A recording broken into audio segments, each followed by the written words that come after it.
My name is Eric Van Horn. I bought my first franchise in my 20s, and since then, I've owned 6 brands with 25 stores in 8 states. I've also helped 1,000 people find the right franchise for them. People like us who are not cut out for the 9 to 5 and like to work smarter, not harder. How do we find the right franchise, buy it, grow it, sell it, and how do we do it in a way to own the business without it owning us? Those are the questions, and I'm on a mission to give you the answers. Welcome to Franchise Secrets. Welcome to the Franchise Secrets podcast with Eric Van Horn here with Jonathan Vroman.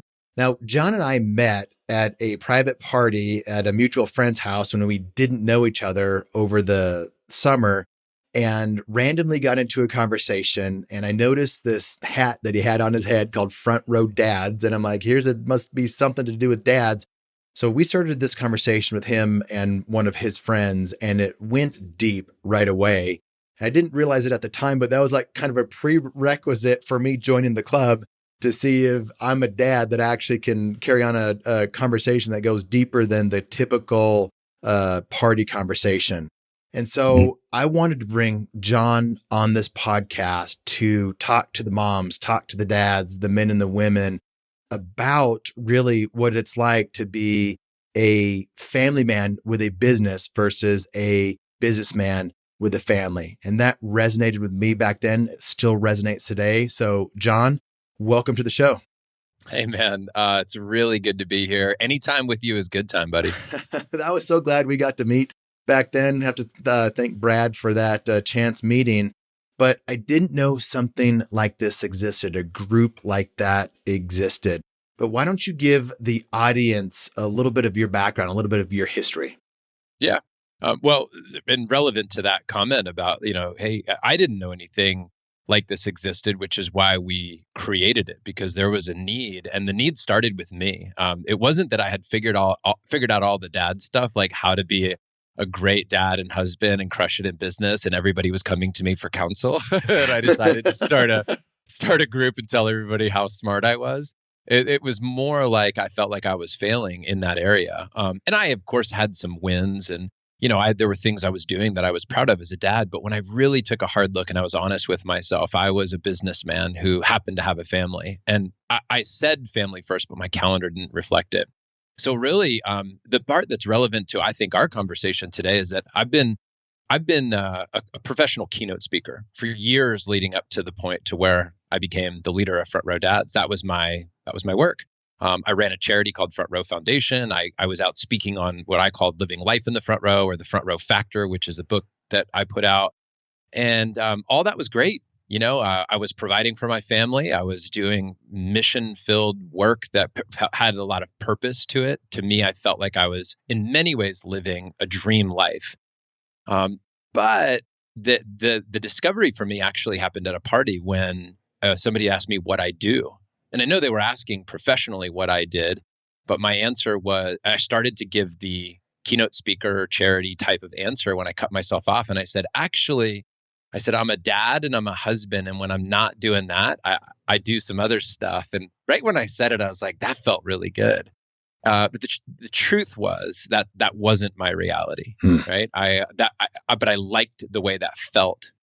And that sort of sparked my personal investigation into my life, looking at my calendar and hearing the words of great leaders before me say, your calendar is a reflection of your values. Right? You can say all day long that family comes first, but what does your calendar say? And when I looked at it, I was traveling 150, 170 days a year. And that's not a poke on anybody, by the way, who travels. I think you could be a great dad and travel for your business.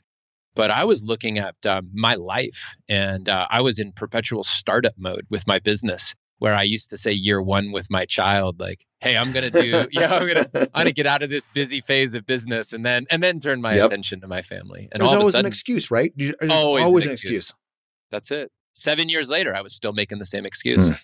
So I don't think there's anything wrong with showing your kids how to be passionate or work hard. I think there's a problem when we hide behind that.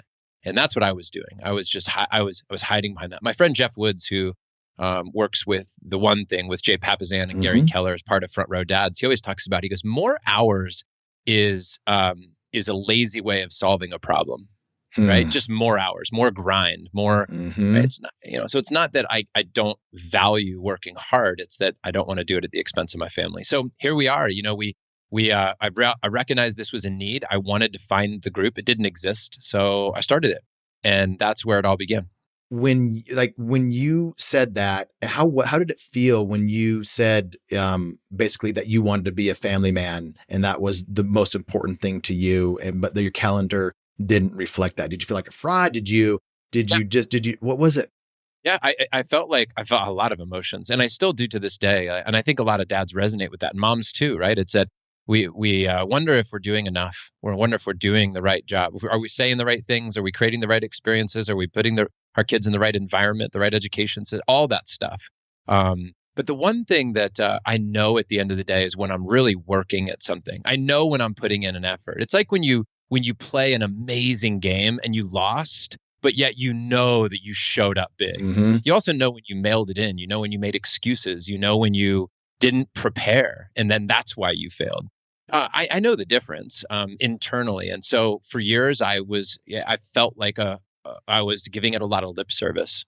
And lately, in the last 3 years, not only do I feel like I've made massive changes, but people have said that to me. Like, John, I see a total difference in you. I see a difference in your kids. I see it just feels different. You've evolved. And that feels good to hear that from people that are close to you, because I also had people that were really honest with me. I tell the story. You might have heard me. One of my guys that's in my small group, we call bands in the group. But Tim Nikolai, I said, what's the thing that you could tell me about me that nobody else wants to tell me? And he said that I think you're talking about being a great dad, but I think that you could do more work in that space. When did he say that? And go on. I was thinking a year after Front Row Dads had started. So, but this was perfect, right? Because I started the group because I wanted answers. I started the group because I wanted help. I always positioned that being the reality that I showed up. I said, let's be investigators together. Let's ask the big questions. Let's go find the experts. Let's find the people that are doing great. Let's learn together. And I said, I'll help organize that. I'll help bring experts to the table. And so it was a year in that I had made progress. It just wasn't enough. I had still said, I was, I wanted to be this family man with a business, right? Because when it hit me, the idea hit me. It makes sense. Yeah. Logically makes sense. But changing all your habits and your lifestyle and your schedule and getting rid of all your excuses and all that took a little time. That took a little whittling away, and yet still some people being honest in my life to say, hey, John, I know you've made progress here. I want to honor that. But there's still a lot of moments when you're hiding behind your work and not showing up for your family. Moms, when you're listening to this, I've been to one of the retreats, and this is about us becoming better husbands, serving our wives better, serving our kids. And so as you listen to this, listen through that lens, like, your husband listening to the podcast, or if you are a man that's married, listen to the podcast that John has with some amazing guests on it. But it just shifted something in me, something that I always knew that I wanted, but they were able to put it into words for me to really get behind this thing that you've created. So I just wanted to share that. So I don't want the moms to disconnect, and I want the men to listen intently to this. But I think it's really important, because you didn't start this saying you had it all figured out. A year into it, one of your closest friends put the mirror up and said, you're not as good as you think you are or want to be. And we need people like that in our lives. But we do. In that first meeting that you had with Front Row Dads, like, what was that like? Like, tell us what it was like to be in that first meeting with a guy that's bringing all these people together, but you don't have it figured out. Yeah, it was. It's inspiring to be around great men, because we had 32 men, I think, at the first retreat. And these are great guys. I mean, names that, some of your listeners might even know or recognize, like Hal Elrod, who wrote The Miracle Morning, John Ruhlin, who wrote Giftology. Like, we had amazing men there, presidents of companies, founders of companies, and all different types of professions and trades and, different types of guys. But the one thing that was true from the group was that they were all open, very vulnerable, very much like, hey, this is an area where I need help. or I'm curious of whether it's parenting strategies, marriage strategies, calendar management, all of it. There's also brilliance of every one of those guys. And sometimes they didn't even recognize how great their ideas were. So we would source wisdom within the room. What were your best ideas? They would share them in groups. We would vote up best ideas and share them repeatedly. And guys would walk away with 1, 2, 3 game-changing concepts. At our first retreat, we had one of my buddies, Jim Shields. Very cool dude, wrote a book called The Family Board Meeting. And it was this simple idea of once a quarter having one-to-one time with your kids for 4 hours, no technology, events of their choosing, and then you debrief the time. And this was a game-changing idea for our guys. They were able to execute that. It was a practical strategy. And the cool thing is, not just for dads, right? That's a great strategy for moms. That's a great strategy for anybody who wants to connect with somebody in their life, this dedicated one-to-one time. But there were so many cool ideas that came up, and we knew we needed to do it more. That was one of the books that I read, and I haven't implemented it fully because it's not easy to all of a sudden go from being a businessman with a family to a family man with a business. I mean, there's transition, there's time. It's not just a flip of the switch. But that's been something that I've learned from you. I've learned from the other guys, and I read the book on like what it's really like to have intentional time with your children. And I went skiing the other day. My oldest one, she's 10 and she didn't have school on a Friday. And I said, Sophia, let's go skiing. She's like, no, I think I want to stay home and read and do all this other stuff and play with my sister. I'm like, no, please. I was begging her to come skiing with me. And she reluctantly agreed. But as soon as we were up there on the chairlift, she looked over the biggest smile. I was like, Dad, this is the best day ever. And just kept saying it time after time. And we got home from like 4 or 5 hours of skiing. And I remember things from the book. So I was telling her things about what I loved about that day with her.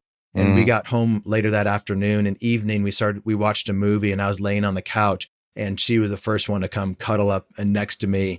And she's the one that she's not cuddly like my other girls, but she like couldn't get enough of me. So that is something that I learned by being a part of in your ecosystem. And it's like, it's game changer with my kids. And not only that, but I think what is the impact that all of these little moments that I'm going to have with these kids, my kids that are super, super intentional moments of impact that I have with them adding up to when they're teenagers, when they are an adult. And it's absolutely amazing to me. So I thank you for starting that group. Well, and thanks for sharing that, man. And the thing I'll say about this is that what you're doing to help people in the franchise world is like, it makes tons of sense, right? You want to learn something, you unite people, find people who've been down the road, you ask questions, you learn, you tell stories, you share, and everybody wins, right? It's like the type of game where everybody can win. The more great ideas that are shared, the better for the franchise industry as a whole, right? Everybody wins. Oh yeah. And I think the same thing exists with dads. It's just that nothing existed like that. A lot of guys think like, you ask them how many books they've read on leadership or business or personal development and all those things. And by the way, some of that does help you be a better dad, right? If you develop yourself, it'll help you be a better dad. If you learn about time management for your work, you can apply that stuff to your family life too. But a lot of guys will say they've read 100 books on leadership and 1 book on parenting, or no books on parenting, or they've read 100 books on leadership and 0 books on marriage.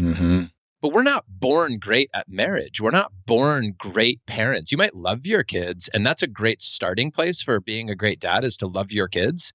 But even just loving your kids and being present with them is not enough, right? Just like loving your business and showing up to the office is not enough, right? Like, it's not enough to just love franchises and show up to the office and say, I'm just here for quality time. No, you actually have to do some stuff. Right? You have to say some things, you have to listen to some things, you have to be engaged in a way that creates a business. Your home life should be similar to that. You're looking to understand, you're looking to apply strategies, you're looking to measure impact, you're looking to learn best practices and try new things. And we should be putting time there like we do with our family, with our businesses. My buddy Isaac said it this way. He said, speaking of the board meeting concept, he talked about, he said, I'll plan.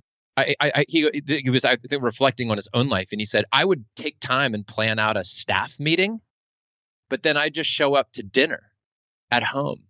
So why is it that I think I should like be super intentional and, with my staff and ask all these questions and what are your dreams? And, I formulate this meeting, and that my only job at home is just to show up and eat food and be like, how's it going, everybody? John, this is the stuff that I love. I mean, it's like we all can see ourselves at some point doing that.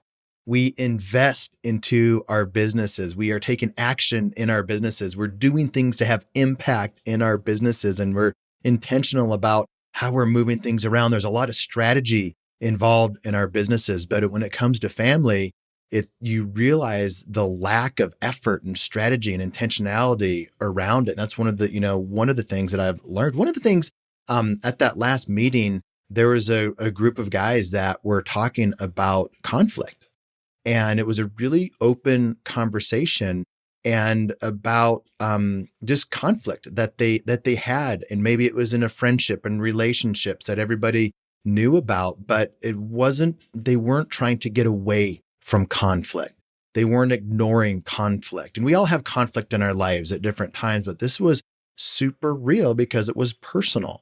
But I appreciated how none of these men were trying to pretend it didn't exist, and they dealt with it head on, and it took time to resolve. And that was an amazing thing. What do you like? Any comments around that? About conflict in general? Conflict I face it all the time. No, I mean, because that's something that was real. And I think just being real about conflict and knowing that it's going to exist in marriage, in families, and in business. Yeah. Well, I think about one of my best friends in the world. You probably met him at the event, John Kane. And, Johnny I talk about him all the time. He's been perhaps arguably the most influential person in my life. And one of the things that he has done since my early 20s, so I'm 44 now, and I've known this guy for 25 years, right? So all the way through my adult life, he was first a mentor and then became my best friend. But he would sit down and he would say, what's going great and what's challenging you? And he was one of the first guys to really talk about, where are you in conflict? Let's bring that up. Let's get to that. Like, let's talk about where you're in conflict. Let's go deep, right? And that to me was really a powerful example of how a brotherhood, a real brother in life, wants to know what's going great and wants to celebrate with you and give you the fist bumps and the high fives and all the recognition and prop you up and build you up and, you know what I mean, tell you how awesome you are. That's great. But the other part is, hey, where are you really struggling? Where are you in conflict right now?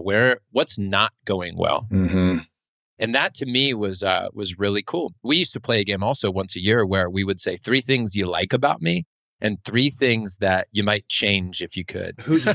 Who's we? Me and Johnny. Yeah, we would play this game.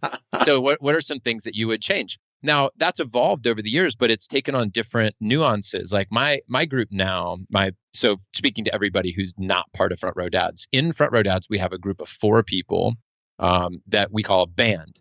So the band is both a play on band of brothers, but also literally like a rock band, where, each person brings something different to the table. You create something better as a whole. Well, my band, 3 guys, we just finished a round of reviews for each other. So for 4 meetings, this is monthly meetings, 2 hours a piece. And I think everybody needs this, by the way. You don't have to join Front Row Dads to start a band. Like, you should start a band, even if you're not part of Front Row Dads. You should get 3 guys together in your local area, meet monthly, 2 hours. Our only rule is no business talk. And then we take turns leading the meetings. Well, we decided as a group that we're going to do these reviews, and that there's like 6 questions. Why is this guy's relationship important to you? What do you think he excels at that you're, impressed by, or that how has he made a positive impact in your life? And then the question of what blind spots do you think he has in his life? Right? Like, what are others maybe wanting to tell him that they aren't telling him that you might be able to like reveal some information? It was really cool, man. We got real with each other. We all agree. I spent probably 3 hours writing each of the guys' reviews. Wow. Reflecting on experiences with them, reflecting on who they were in great detail. And here's what's interesting. If you ever write a review like that about somebody, it reveals as much about you as the author of that review as it does about them. Because truly what you're really saying is, this is how I see you, not who you are, right? So it's very, very revealing for the person who's actually recognizing or seeing or feeling these things showing up. Boy, we had some amazing conversation as a group around that. Not only just for the guy who was getting the review, but it's like we kept going back to, what does that say about you writing it? Right? It was really cool, man. But that's the kind of real conversation that's making a difference in my life right now. And all three of the guys that joined me in this group, so 4 of us together, we've all collectively said that this conversation that we've been having on a routine basis has been the most critical conversation of our lives in the last 2 years. Did you know that, like, when you first did the review, that it was as much about you as the guy giving the review? No, that evolved, and I don't know who to credit for that. I don't even remember who said it for the first time, but it was brought up at the meeting, and then that became, again, that's enlightenment. When you add light to something, when it's no longer in the dark, well, now you can do something with it. Now it's the level of awareness around it. That's it. I think just being aware and being okay, being wrong. The other day I was with my wife and we had a stressful morning, getting the kids out to school, and it was just a stressful time. And I said something to her that hurt her feelings, if you can believe that. And I've never hurt my wife. So I can't relate to that. But it was 100% true. What I said was 100% true. And as I was driving the kids to school and talking to them, I'm like, doesn't matter if it's 100% true and if I'm 100% right. That's not the point. The point is, I wasn't sensitive. I wasn't thinking about her. I wasn't preferring her. And that was a big, like, duh. But, it kind of goes back. There's just so many things that we can learn as dads and husbands. And we can, it's better to learn it in a group with other people, because if you're always just trying to do it yourself and to learn, like, be self-taught with stuff, you're not going to really grow that much. And that's what I love about being with the group. So anybody that's not part of the group, like, how do they learn about this kind of stuff? I mean, you got a podcast. Yeah, I think it's always, if you're listening to this, chances are you like listening to stuff. So yeah, go check out Front Row Dad's podcast. There's so many great interviews there. We run the gamut from parenting strategies to marriage to emotional mastery. We got a lot of guys talking to us about managing their emotions, not yelling at the kids, that type of stuff. Let's talk about that. Let's dig into that. Yeah, happily. That's my favorite subject, by the way, of the group right now. So no, yeah. I'm serious. Like, not yelling at the kids, not having voices raised. It's I've got a 5-year-old, an 8-year-old, and a 10-year-old, all girls, and someone's got to push somebody else's buttons at any given time.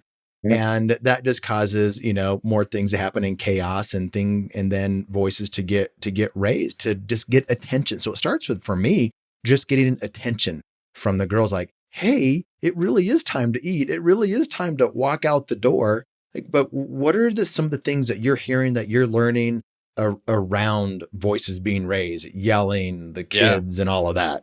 Well, let's be clear about a couple of things. Number one is that this has been a struggle for me. I've talked about it openly. I've brought it up on my podcast. I talked to the guys about it. There's no secret here from me or for anybody that is familiar with my work that this has been a struggle. And so I just want to say that right off the bat. In fact, I've yelled in the last 24 hours. So I just want to, first of all, say that this is a struggle for me. And the other thing is, I can tell you that I now know, after working we have 150 men in our group. We have over 1,500 men in our open free group on Facebook. The podcast grew by 30% last month. People are coming to me regularly, sharing stories, asking questions. And I can know this from my own personal experience with other guys.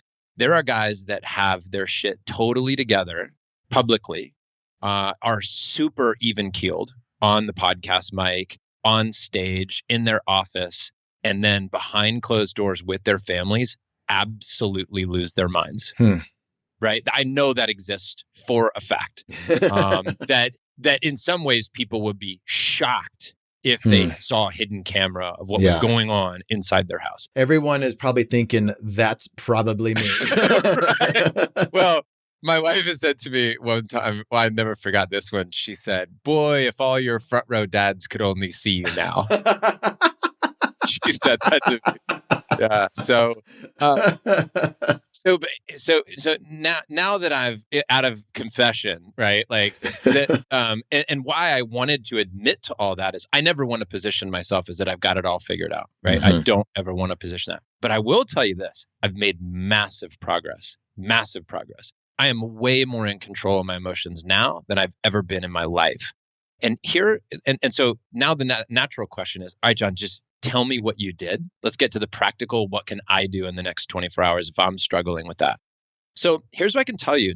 First of all, there's 1,000 possibilities because there's 1,000 reasons possibly why somebody could be so upset.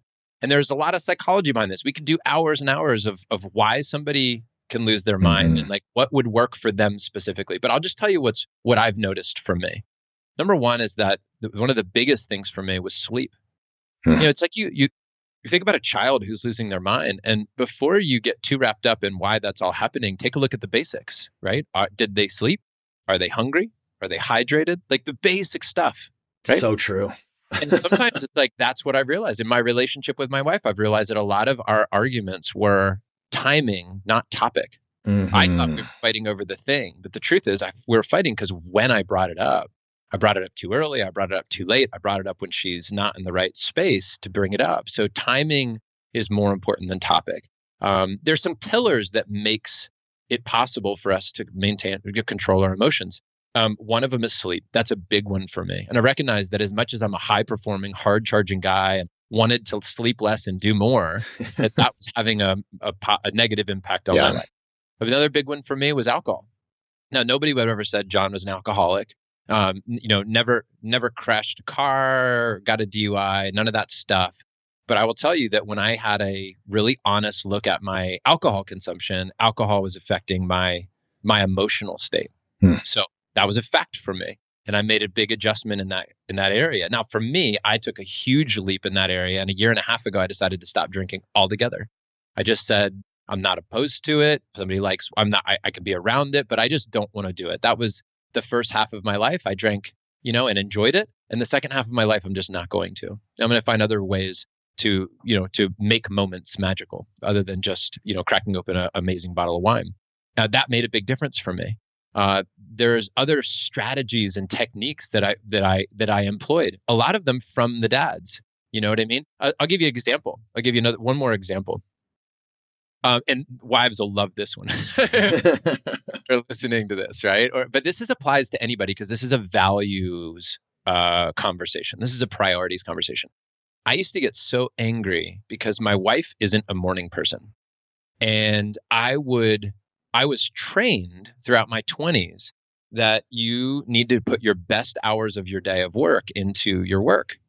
My best hours were in the morning, so my wife and I would get into this heat. There would be emotional stirring around this morning time conversation because she'd be sleeping in and I would be up, and I'm like, she stays at home with the kids, and I felt like I was like resentful that she was sleeping in, but then I had to realize that this isn't about my wife. This comes back to a lot of our own coaching or a lot of our own emotion. It's not about everybody else, right? It's not her fault. It's not my kid's fault. This is me. I've got to take a look at me. And what I realized is if I'm really a family man with a business, why would my best hours not go to my kids? Like truly, like why would that not be the case? So I decided that I'm not going to do any work before 10 a.m. Now I realize this isn't totally applicable for every person listening. They might be saying, John, I can't do that schedule. But get in spirit what I'm saying. Yeah. In spirit, what I'm saying is that I decided that I was going to give my best hours of the day to my kids and my wife, and I was going to support her, and I was going to let her sleep. And I was going to, step up and take control. And as a result of that, I became less resentful. I became more patient with the kids. I became more, because I was trying so hard to force something to happen that when it wasn't happening, I would get angry. So I was exerting all this willpower, right? This trying to control my surroundings when my emotional mastery was about controlling myself. That is really good advice. I want to go back to the alcohol thing. So Yep. when I first met you, you weren't, I mean, it was early the summer. So I was in the middle of doing the 75-day hard challenge. So which means I went 75 days with no alcohol and some other things were involved with it. And alcohol's never been a big thing for me either. But whenever there was a glass of wine or a drink, I would always have one, especially in these social settings. So I was there in the social setting where you and I were downtown Austin, and I had a glass of water, and so did you. And so I was in the middle of the 75 hard challenge, 75 days, no alcohol. I finished that challenge 75 days later, and I continued on, I think about 2 weeks without any alcohol, just because I didn't want any, and it wasn't that big of a deal. What I realized in that whole time is that I'd go to a lot of different events around that was around alcohol. Alcohol was always around, open bars. Yep. And there are a lot of people that are not drinking alcohol these days. You don't really notice it when you have a glass of wine or you have a beer, but when you're just standing there with a glass of water, and especially as it gets later into the night, you realize the other people that aren't drinking, and for a variety of different reasons. But are you seeing more of that? Just different people just giving up alcohol for different reasons? Yeah. And maybe it's because I'm seeking them out. Yes. maybe it's an alignment. But yeah, I mean, I think that people, well, at least in our community, people are becoming very aware of how alcohol impacts them. And partially, maybe it's our age too, right? Like I think about my friend Justin Donald, and Justin, one of our front row dads, a guy in my band who loves wine, has an amazing wine collection, right? I think about him, and he realized through tracking his sleep with his Oura ring, yep, that alcohol was impacting his sleep in a major way.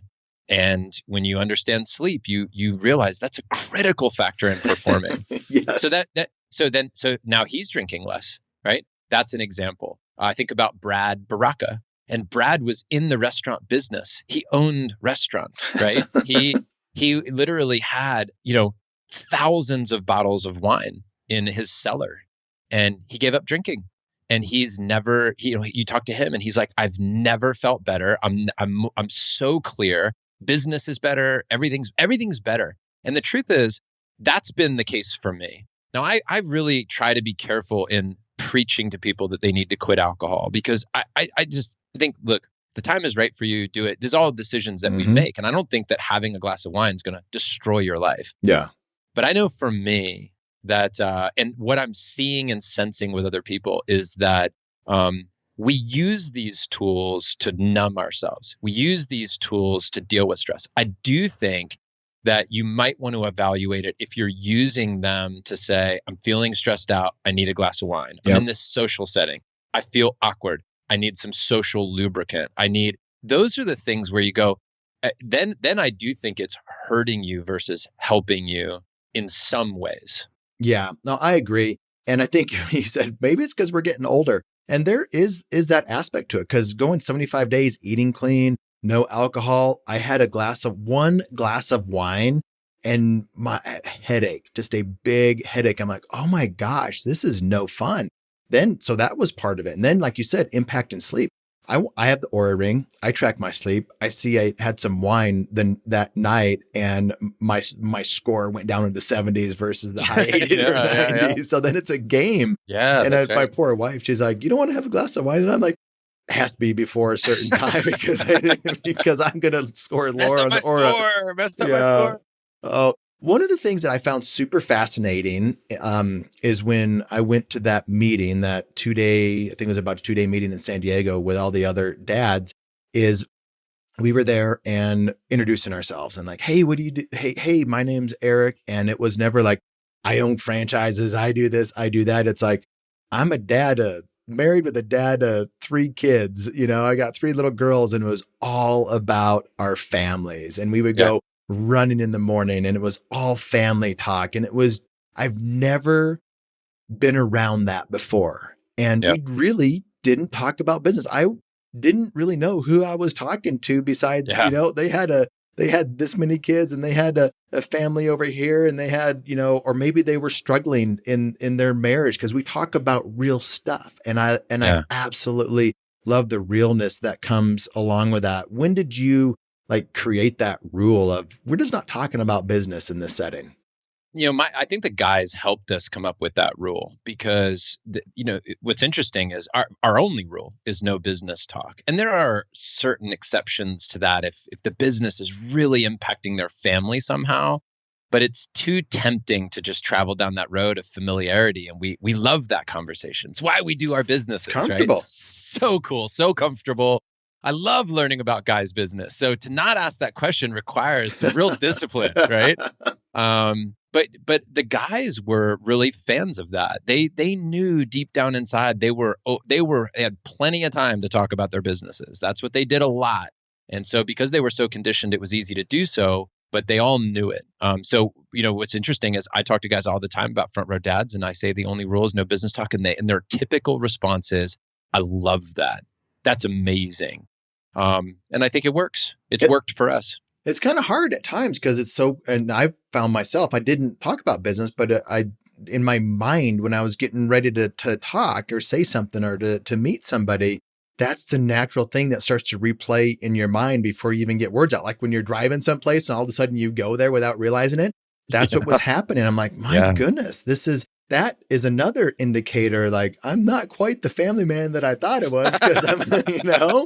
So Right. it was super, super, just bringing an awareness of my own faults in that, just being in a group around that. But then friendships came out of that. And we would, I was on the phone with one of the dads the other day, or not on the phone. We were texting back and forth about some stuff that I was able to help him out. And I've had other dads reach out to me and they were able to, we were able to help each other out with some business stuff, but it's all from a foundation of, this is who we are. We're dads first.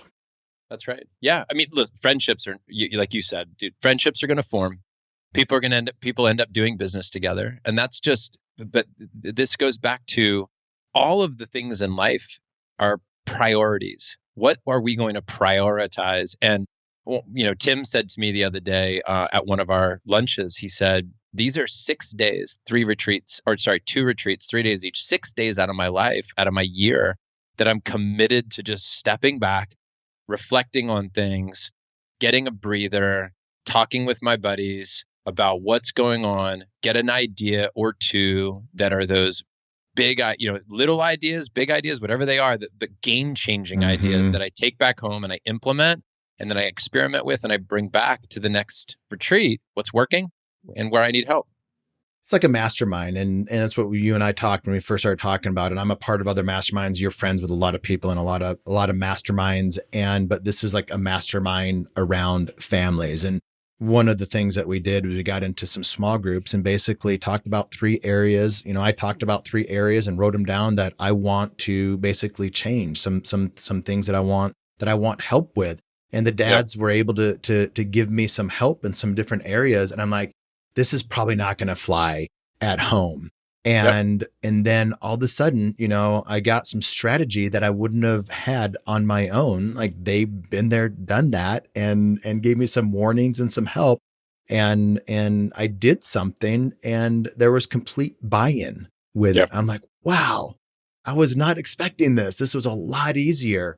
And I came back a better man, a better husband, a better father, because of it. And not just as a one-time thing, but things changed in me, my focus, my mentality that changed who I am. And it's continuing to change. And so like, I love the front row dads, man. Well, dude, and let me say this too, as you say that, I thank you for saying that. And the thing I want to mention to everybody listening is that what's so cool is that I know you don't love it because I'm leading it. You love it because of the guys that are there. Like, look, do I think I'm doing a couple things right as the leader of Front Row Dads? Yeah, I'll pat myself on the back. Like, I think I've done a couple of things right. But the truth is that all the value in that room is the relationships. It's the guys. It's the vulnerability. It's the honesty. It's the true conversations that make us better people when we walk away. So what I love about what you just said, man, is when you say I love Front Row Dads, it's like you love the guys that are there. And I do too, because they're incredible men who are all working to make this an experience we can look back on and be proud of, right? Because we only get so many years. Yep. And we can look back on this. And the thing I hope that most of our members say is, man, I really put effort in there. I learned some things that made a difference. I wasn't perfect. I'll never be perfect. But man, did I give this thing a good go, versus the alternative, which is I buried myself in my work. I hid from my family. I relied on excuses. And I realized that at the end of the day, I have big regrets about where I missed out. That's what I want to help guys avoid. So that's probably resonating with a lot of people. Wives are probably thinking, I want my husband to listen to this podcast or to meet these guys. What are some good resources for them? The podcast, are there certain episodes on the podcast for someone that's just like, this is really resonating with them? Yeah, there is. I mean, right at frontrowdads.com, if you go put your name and your email in, you can get the recording that I did with Hal Elrod called The 5 Habits of Front Row Dads. So we recorded a masterclass that you can get access to that. I also share a couple of the top podcast episodes there. If you put your name and your email in, I'll send you what I think you should start with. But the truth is, I would just skim through and I would look at the titles and I would see what calls to you, what feels like it resonates, and then give that a shot and listen to it. And, not every show is going to hit you the same way, but, see where you any of them are going to give you something, in my opinion. So I have friends, business partners, and friends that I have that I came back from that retreat, and I'm like, guys, you're going to really enjoy this. And they got on the podcast and they're like, thank you, Eric. And I get text messages from them. So I wanted you on this podcast, John, even though this is not a business conversation. It absolutely is a business conversation. For all of these, everyone listening, like, this resonates with people. This resonates with the men in my life that are the most focused on business and the most driven, goal-driven, action taker, hard-charging entrepreneurs. When I talk to them about this stuff, it resonates with them. So I knew that bringing you on here would resonate with my audience. So thanks for coming on. Is there anything that you would like to leave them with? Speaking to the guy in corporate America that is just working too many hours and wants to get into entrepreneurship. I mean, like, what do you want the audience to leave with today? Yeah, I think my call to action would be this: know what you want. Take some time and think about, who are you? What do you want? What is the type of life that you want to build, for you and for your family? And my experience has been personally, and this isn't prescriptive, it's just my experience, is that when I decided that I wanted to create a new standard for my family, my business improved. It didn't dip. Although, I've heard people say, and I think it's fine to say that, and I've heard my buddy Jim Shields say this several times, is that sometimes business has to suffer. And the truth is that might be the case. Sometimes business has to suffer, and sometimes your business is going to grow crazy because you became, you're operating in such a way that you feel so good about yourself and how you're showing up that's contagious. Like, it's good for your team. It's good for everybody when you have dialed into what's important in your life. So when I decided to give my hours to my family in the morning, my business only grew. When I decided that I wasn't going to work after a certain time, my business grew. Because what I did was, I used to be lazy and work more hours.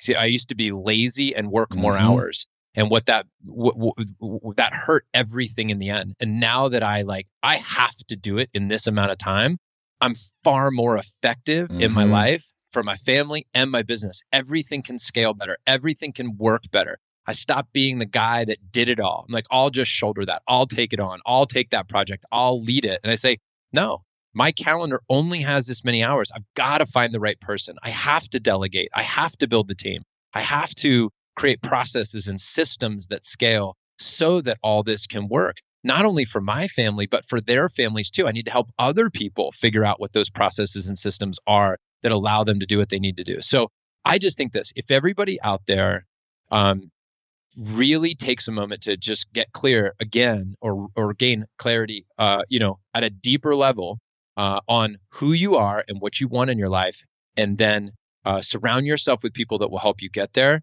I think that's the name of the game. That is perfect. I can't add a single thing to that. Very well said. Thanks for coming on, man. Thanks, Eric. Appreciate you having me, buddy. Thanks for listening to this episode of the Franchise Secrets Podcast. Whether you're watching or listening, please make sure to subscribe to my YouTube channel and to whatever channel you're listening on. If you want my help with anything from buying a franchise to franchising your business, please visit franchisesecrets.com.